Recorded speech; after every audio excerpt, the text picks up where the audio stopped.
Gone but not forgotten. The family of a Southern Tier woman who went missing 13 years ago has found a new way to look for clues. Good evening, I'm DARYL Kirkland Morgan. And I'm Ben Wilcox. Thanks for choosing WENY News at 6 o'clock.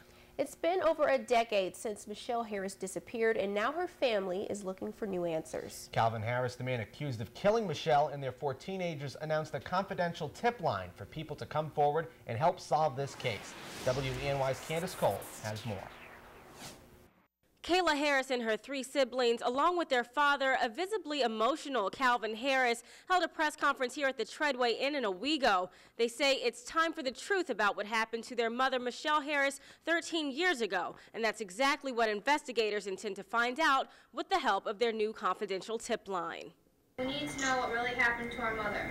We know our dad had nothing to do with her disappearance.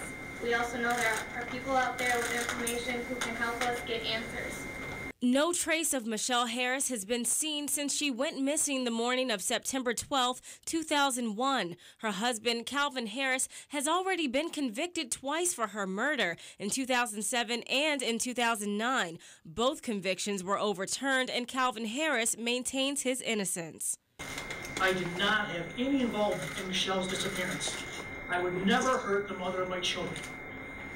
And I would never try to hurt them. Now, facing a 3rd trial, Harris has hired his own team of attorneys and private investigators, including former New York City homicide detective J. Salpeter and former prosecutor Peter Smith, to solve this case once and for all, something Harris's aunt says the police failed to do. We relied on the police investigation, but it's become clear over the years that there were a lot of clues and leads that were overlooked, that were neglected.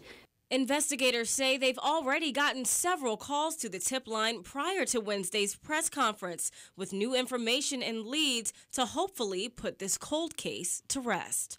And we have focused in on a few individuals that we are interested in terms of what actually happened to Michele. And we're hoping that the tip line will further that investigation. Calvin Harris's new trial is set for September in Schoharie County. Attorney Bruce Burkett says the motion was granted to keep the jury from becoming tainted due to the excessive media coverage. The case is seen here in the Southern Tier. In Owego, Candace Cole, WENY News. And again, that family is asking for anyone with information to call the confidential tip line at 607-215-5166.